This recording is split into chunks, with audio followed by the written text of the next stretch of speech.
What happened to me first was in Christmas of 1985. I had a shocking close encounter that left me completely undone because it appeared to be an encounter with aliens. It was very violent and totally unexpected. Came into the middle of a life that was basically unrelated to the UFO phenomenon in any way.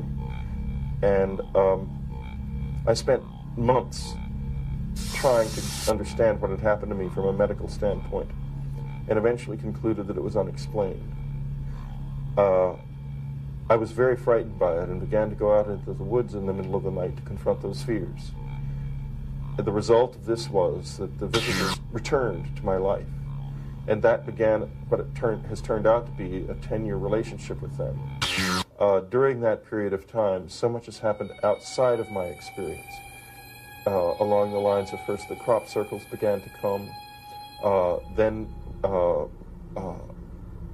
things like the Mexican UFO videos began to be made, and now they're extracting implants from people.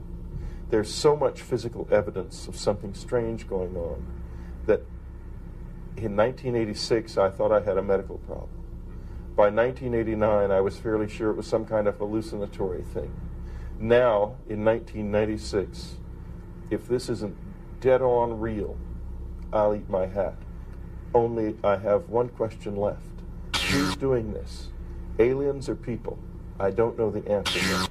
But I think that the presence of implants like the one I have in my own earlobe means all bets are off. This is real. It's physical. But what is it? Okay, the first event that happened to me, I woke up in the middle of the night and I was awakened by the fact that I felt like I was in motion. And I turned out to be in a little room full of what looked to me like gigantic insects, which were peering at me. I thought it was a nightmare, and I kept trying to wake up from the nightmare, but the nightmare was happening while I was awake. I was not home in my bed anymore. I was in an entirely different place. And they fired a needle into the side of my head. They did a rectal probe into my body. There was a voice, like an electronic voice, going, "What can we do to help you stop screaming?" It was an appalling experience. It was indistinguishable from real life, except as I understood real life at that time, it was something that couldn't happen. That was the first experience. Subsequently, there were many different types of experience, close approaches, encounters, other abductions that eventually led to a situation that I live in now, where there's a very formal structure to the encounters, and they come only at particular moments. Like, I needed some information for the last chapter of the book I'm writing. I needed it from the visitors. There was no one else who could give it to me. There was an encounter, and I received the information I needed for the book. That's the kind of thing that happens now. In other words, it's become communication. At first, it was just dead-on attack. Now it's much more communicative. I wouldn't say it's pleasant, but it surely is interesting. And your state of consciousness at that moment is in the same domain we're in now? Yeah, I was just like I am now, except I was scared. I was just terribly scared. I couldn't understand what had happened to me. Where had they come from? What were they? Why did it look like that? My fear at that time, even while I was having the experience, was primarily not a fear of them, but a fear of the fact that I could not get out of this, because I thought I had become psychotic and that I could not escape from a hallucinatory horror. Of course, the thing is, it was not a hallucination. That's very clear to me now. It's been 10 years of questioning and searching for me to come to the point where I would say that. However, you can't not say that now. There's too much evidence that someone is here. Of course it was real. Can you kind of, on the Hopkins-Jacobs scenario? On the being abducted and put on a table? Can we talk a little bit about that? Well, I get letters from people who've had that and have the table thing as part of their thing, and the business about being a breeder and so forth. That's all got some substance to it, I'm sure, because we get so many letters about it.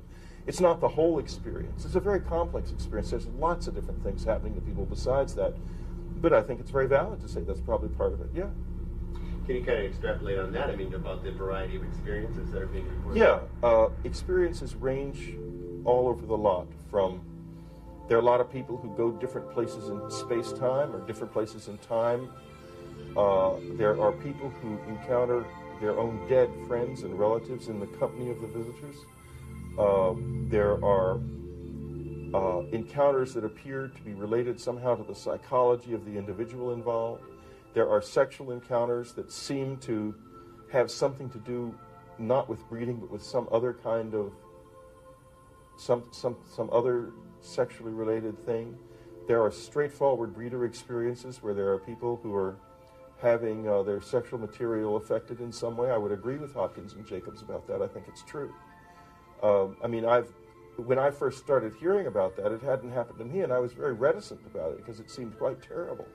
But I've met and talked face to face with people who have lived with this for years, and they're not lying.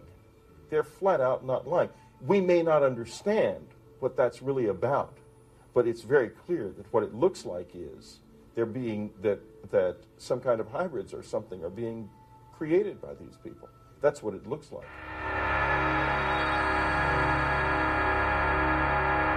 Well, we're not exactly totally and completely sure of what is going on with this phenomenon. What we do know is that we're looking at an alien agenda that is based on the physiological exploitation of one species by another species.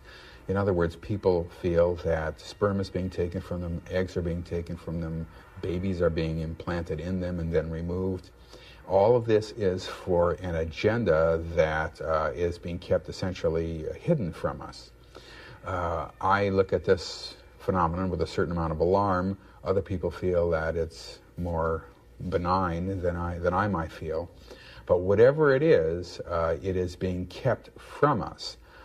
I feel that if this were a phenomenon that were ultimately to help us, that we would probably know this and that the abductors would have made this clear, but this is not what has happened actually. And so I'm really very, very disturbed about what I've seen. My sperm was extracted from my body. Sometimes I say the aliens harvested my sperm, and it was inseminated into another human being, and an embryo was created as a result of that series of events. Those experiences led to what I perceive as a higher order experiment which the aliens were conducting. They were successful in extracting sperm and creating a human embryo in the physical conscious world. Their main concept was creating a hybrid breed. At least that's what they told me, that they were trying to create a race of people that could live in our atmosphere and in their atmosphere. And they had not yet produced that person. Now, on another occasion, I remembered being shown a baby that really favored my grandson a lot. If you would, give it the slant eyes, they weren't as big as their eyes, but it looked human. And I knew that this was my child, and I wanted to take that child with me, but they said that it would not be able to live in this atmosphere. I've learned a big lesson in the past 10 years. If it looks like a wrench, call it a wrench, not a device. Call a spade in the thing. Until you understand another level of it, if it looks like they're making hybrids, let's say they probably are. Because this is so deceptive, this thing. You gotta stay with what it looks like. Keep it simple. Is hypnosis ineffective? It's a tool. Now, if it's used right, it's a good tool. But using it right is something we really don't know enough about yet.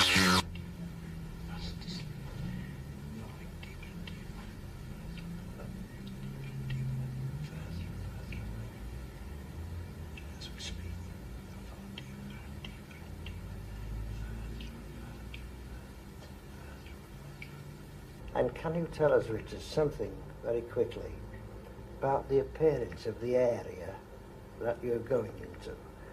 Perhaps a corridor, perhaps rooms, perhaps machinery, perhaps anything descriptive. It's a very circular room. It's very, very big. There's like computers, flashing lights on the wall, but it's a big expanse. And from where I am, there's all like computers and lights. From there, there's like a table slightly here. It's like all the equipment is on one side, and where they take people is on that side, but they have to keep going backwards and forwards to do the... They cannot experience the Earth experience in their current physical state. So we experience it for them, and it's a passing of information. They learn from us what it's like to walk down the street, what it's like to wear clothes, what it's like to eat, breathe, sleep, talk, watch the television, everything that is to do with the Earth existence. They want to know about it, and the best way to know about it, apart from doing it yourself, is to... It's like they connect directly into our experiences and our memories, and they don't have to experience it themselves. We experience it for them. Speak now. It's like I can see things and feel things, but it's like it's out of my reach of understanding what it is. If you know what I mean, I just feel... Yes. I suppose it's like I am trying to suppress this...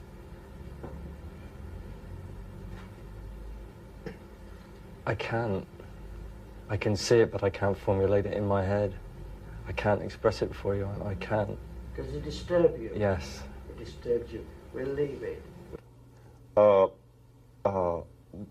There's lots of problems, not because of the fact that the hypnotists are incompetent or insincere, but because we just don't know enough about the way that process affects the mind to be certain that it's useful. Like, for example, Daryl Sims and Bud Hopkins use different types of hypnosis and get different results quite often from people. Why is that? We need to, it's not that either one of them is doing it wrong or doing the wrong thing. It's just that we don't know quite how that works yet. Is that the therapist affecting the situation?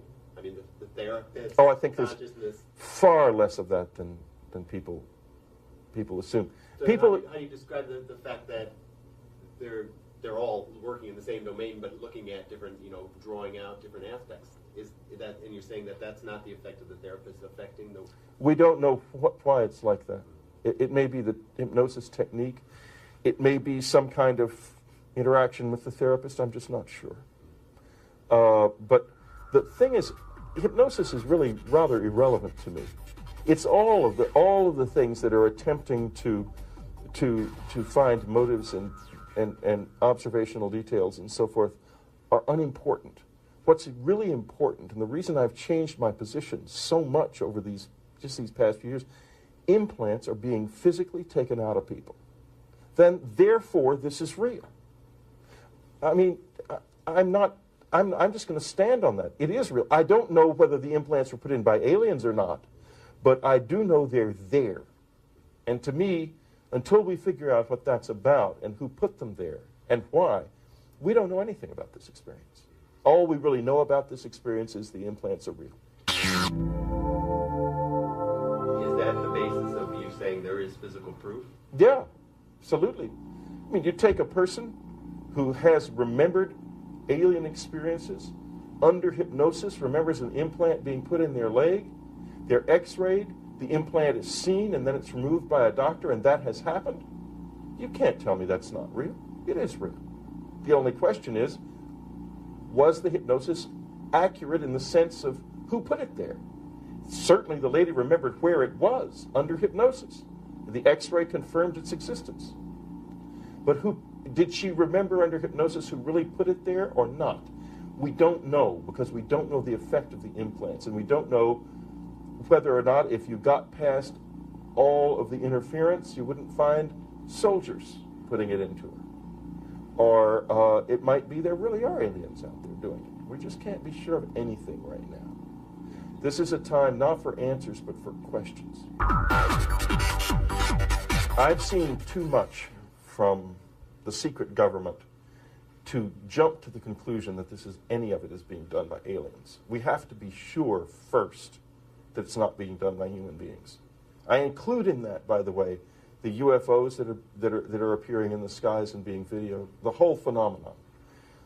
The reason is that if you read the documents that have been declassified under the Freedom of Information Act about the MK Ultra project that was conducted by the CIA in the 60s and 70s, what you read there is the activities of psychotics engaged in insane programs that used and abused the minds of innocent people in ways that make the activities of the Nazi doctors at Auschwitz look tame.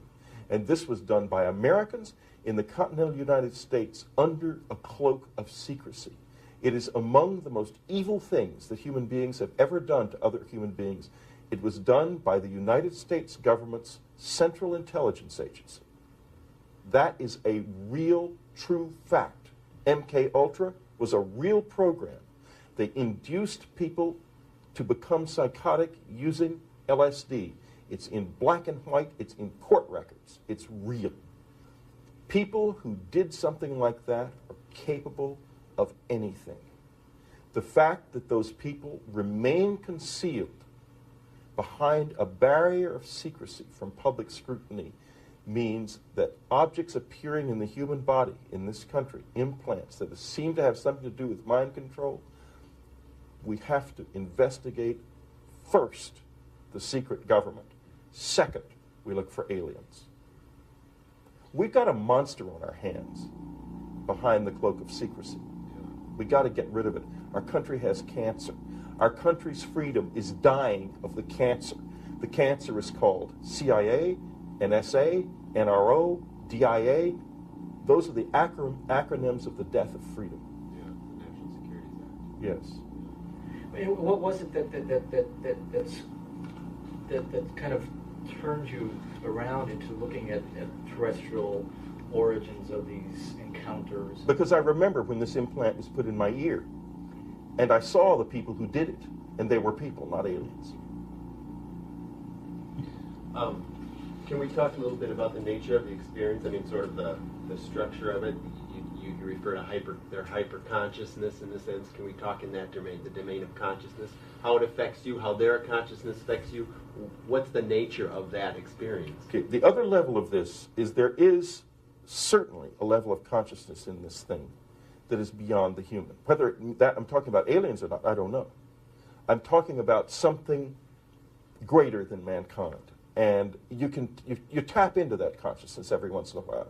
And when you do that, you become free of time, for example. You begin to be able to move physically through time, which is, it seems impossible that someone would sit here and say, I have gone back in time. I have walked the streets of other days, but I have done it. I have absolutely done it. No question in my mind about it, it's true.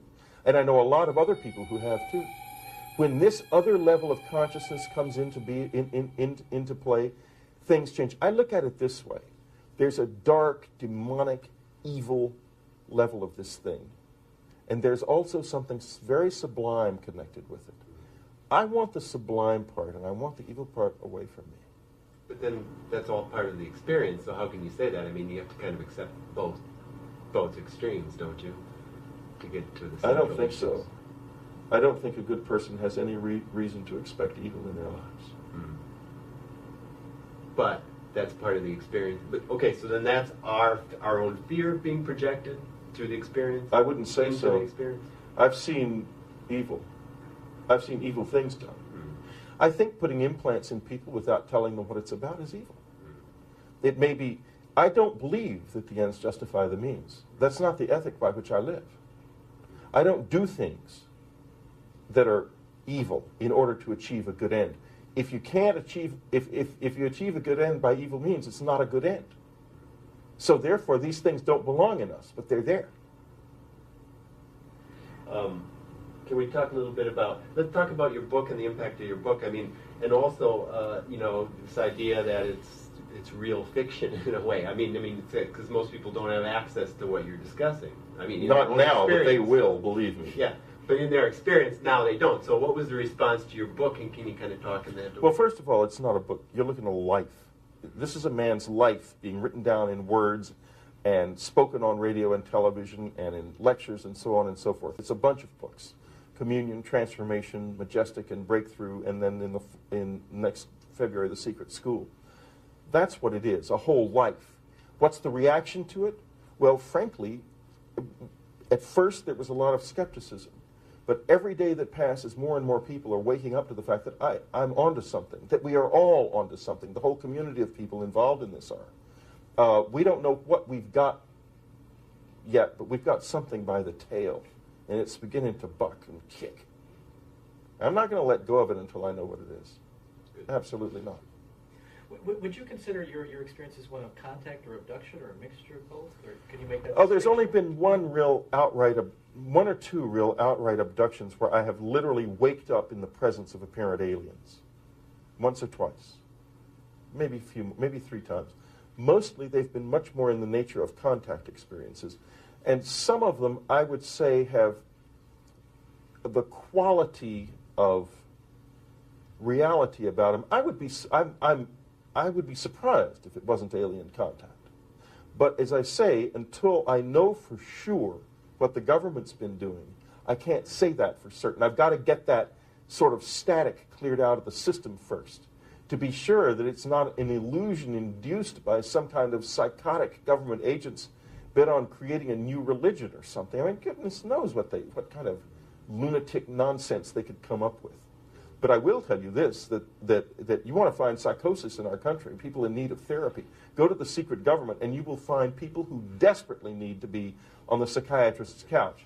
The problem is, instead of being on the psychiatrist's couch, they have absolute power and the possession of unlimited sources of funds and technology of almost unbelievable potency.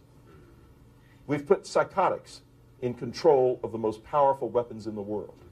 And then closed the door and said, go do this on your own. And crazy stuff is starting to come out of there, and we better watch it because we're in trouble. Is there a central message to your contact? And is that coming from human formed beings, or is there a presence that you...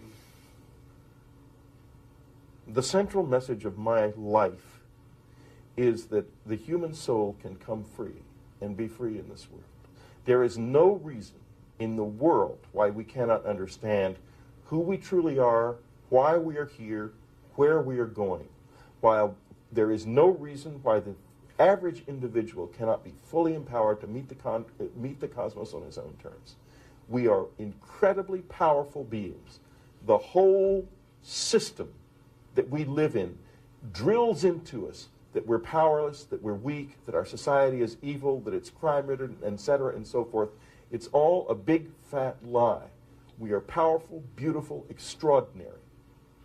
We have to wake up to that, and when we do wake up to that, we're going to sweep aside the cancer that is eating our government. We're going to find out the truth about whether or not there are aliens here, and we're going to be able to learn to work with them productively if they are here. Now, is this part of the message that's coming from your... This is the message that comes from me. From you? I can't tell you that I've got a message from on high. I'm just an ordinary guy, and I don't get messages from on high. Any message that I come with, I evolved in my own being and mind. Are there let's talk a little bit about precedents. Is this part of a larger reality, sort of a hierarchy of beings? Where do your entities fit into that? I mean, can you... I can't explain it. I have no idea. I'm not even interested in hierarchies of beings. Hierarchies bore me, because that means that somebody's got to be on the bottom. And I don't believe in the bottom. I don't think it exists. This is a universe that's all tops.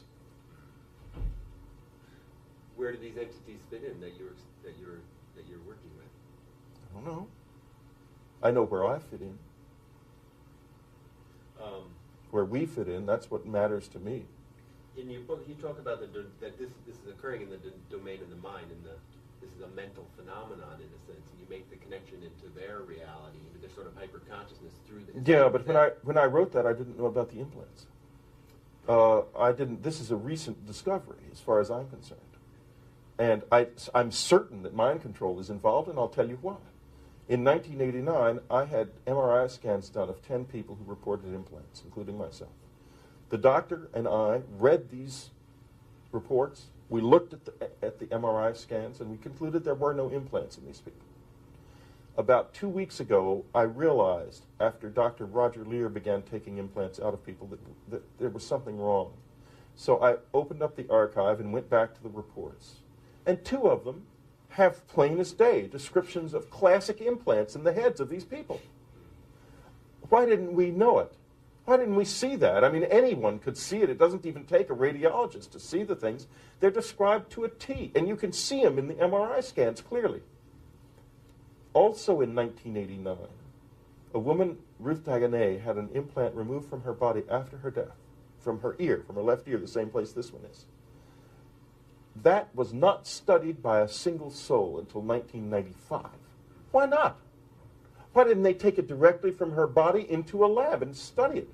You could get you could get a basic study done of a thing like that for $200. It's not expensive.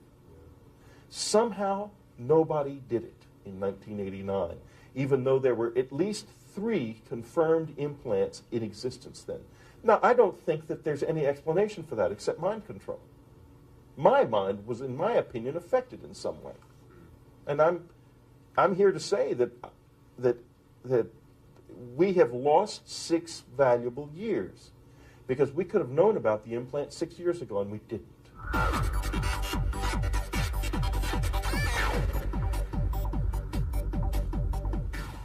you a hypothesis as to why the implants? Is it strictly mind control? Is it what's the reason for the government to? Whoever put the implants in, I do not know why they're there, and I think that there is, and in fact I know because I'm setting it up, there is going to be extensive scientific testing of these things. The scientific community is very interested because these are physical objects. They're coming out of people. They're anomalous. They cannot be explained away, no matter how many paid-off prostitutes the government puts on TV to explain them away. They can't be explained away.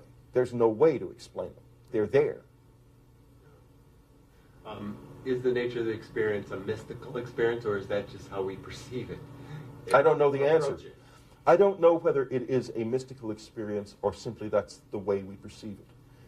All bets are off now. This physical evidence means that we don't know what we're dealing with anymore.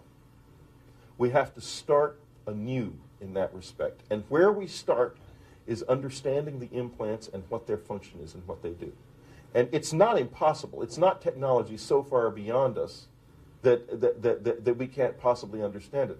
I already know a certain amount about the implants because there's already been some initial studies done. We are going to understand what they do.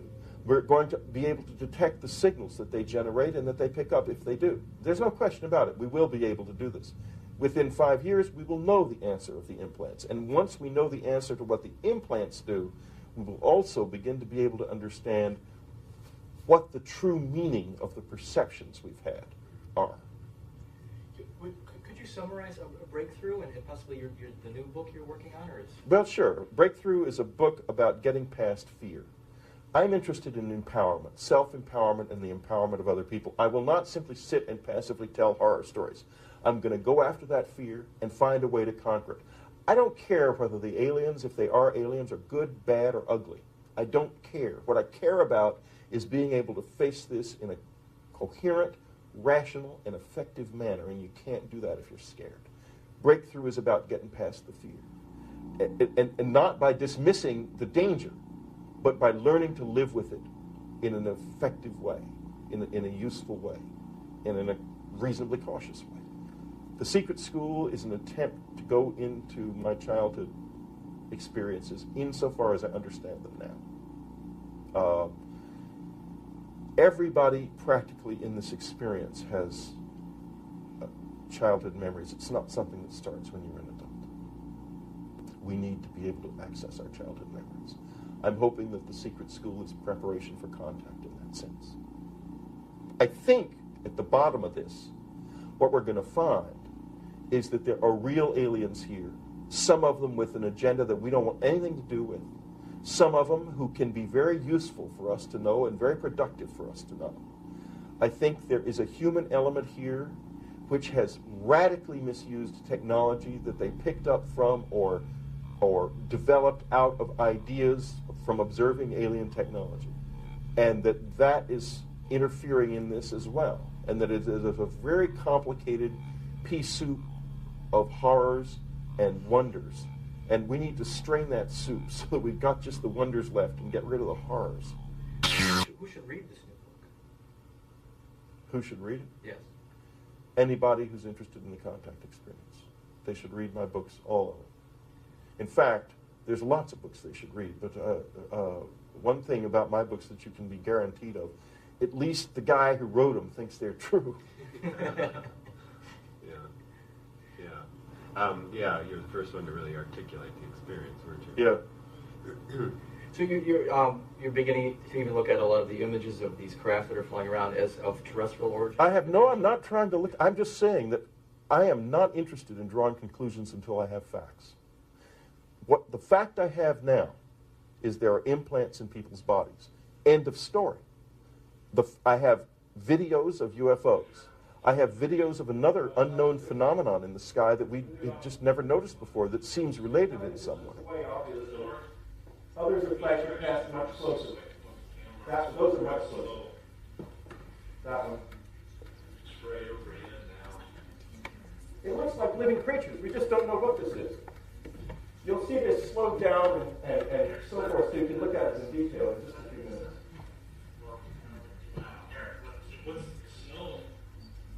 And this is just a cloud in high contrast. It's not significant. Watch now as it comes out and it moves with the flexibility of a living creature. What was that? Some of those are just an unknown phenomenon. We don't know what those are. They're obviously not conventional UFOs, but there's something strange. We have the crop circles. The crop circles are real. The attempt on the part of the intelligence community to debunk the crop circles was lame and vile. They used national public radio as the means by which they spread their lie about their crop circle makers across the United States. It was immediately picked up by all of the media, and closure was put on the crop circles in the media, completely, in the United States and in England with this. This was a designed intelligence operation, a propaganda move carried out illegally against the American people. The people who did this, and I include in that the executives at NPR who made the decision to put it on the air knowing that it was not true, should be put in jail. They belong in prison. They violated the law. They committed felonies. One quite prominent, in fact, a Nobel Prize-winning physicist told me 5 years ago, he said, Whitley, if one word of this book is true, science has taken a kick in the shins because we've been lied to. He said to me 3 days ago, science took a body blow. We've been lied to, more than lied to. He said, I'm beginning to suspect I'm looking at one of the most evil things that has ever been done on this planet, and that is the concealment of the greatest secret of the greatest secret that mankind has ever known. I said, you're jumping to the conclusion that it's aliens. And he said, of course it's aliens. I said, wait a minute. Let's be clear about this. Don't do that. It's implants right now. It's crop circles. It's video. We don't know if it's aliens yet. Let's look through the implants, the video, and the crop circles and see what's on the other side of that. Then we can decide it. The secret government is like any kind of wild animal. It will do anything to survive. It will do anything it can to survive. It's going to be hard to break it. But if we want an American republic and a free country, we have to break it. The secrecy has to end in toto. It has to be possible for the average citizen to turn on his computer and get any piece of information that the government possesses. Or we don't have a republic. We don't have a republic. Now, this is not a free country. This is a police state. And I have an implant in my ear to prove it.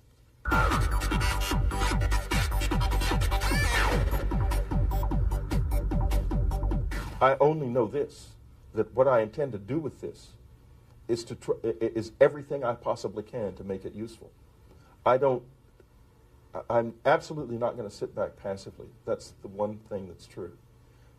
Whether or not somebody chose me for this, I don't know.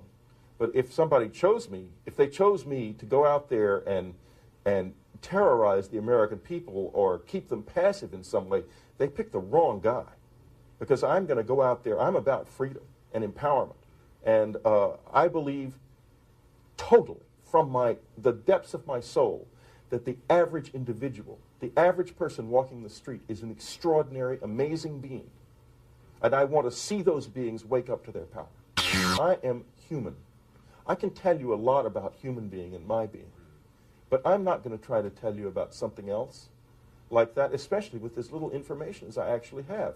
What domain am I in? Am I in a domain generated by some computer in Washington? Or I am in a domain that involves real contact with aliens? I don't know the answer to those questions yet. And until I do know the answer, how can I possibly discuss that? I can't. So you're talking about the limitations of your own consciousness? I'm talking about the limitations not of my consciousness, but of my knowledge. And it's affecting your consciousness. Is it affecting your consciousness in the sense that it's Well, opening look, up your consciousness? let me tell you something that's very interesting that's happening right now. The implant is actually firing off at this moment. The ear is getting hot. The ringing is starting. We've turned it on by this conversation. Oh, we're talking about that. Well, we're talking about right now, in the past few minutes, the past 5 or 10 minutes, it's turned itself on. It's on now. Now, isn't that amazing that a man can sit here and tell you that right now the implant is functioning? We've learned that much about it just in the past few weeks, just since we found out they were there. What does it feel like subjectively? It's hot. The ear is hot. And there's a ringing sound. And in a few minutes, if it stays on, the ear will get very red because of the heat. It's red now. Yeah, the ear is literally red now. And the temperature of the ear right now is about 101 degrees. It'll go up as high as 107. And when it's 107, it'll be bright red. I mean, I'll tell you this. You couldn't have asked for a... This is actually... You may even be able to pick up the redness of this here on television. I don't know. I see. Yeah. I don't know if they can see it or not. Yeah, there's a definite color difference. Okay. Well, that's an example of an implant actually functioning while we're doing this interview. Did we piss him off? I don't know what we did yet. I only know that there was some part of this conversation that caused the implant to turn on. I don't know what part. I don't know whether we angered them or whether it's interest or what it is. But I do know that it turned on, and you can see it. Well, you know, we spoke a lot of stuff, anti-government. You know, it was interesting that when we were talking about the government is when the implant turned on, not when we were talking about the visitors.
My own uncle, Colonel Edward Strieber, was one of the officers that received the debris from Roswell when this unknown craft crashed there, and he was stationed at Wright Field. And part of his assignment was to find to create a secure containment for some of this debris. And his best friend, General Arthur Exon, has gone on record in interviews in various books detailing a part of his personal experiences working in the Air Force in this area. It's just the fact that it's been held secret doesn't mean it doesn't exist, but the secrecy's wearing thin. No one's trying very hard to keep it anymore. It's not exactly like it was 5 years ago when they would tell you, well, this is the greatest secret the United States possesses, and then you'd find out the people who were supposed to know all of the secrets didn't know this one. It was really strange. But it's an open secret, at least in the political community in Washington. In fact, Colin Powell, I believe, in the last interview he gave before withdrawing from his candidacy, possible candidacy as president, said the next president will have to deal with the UFO issue.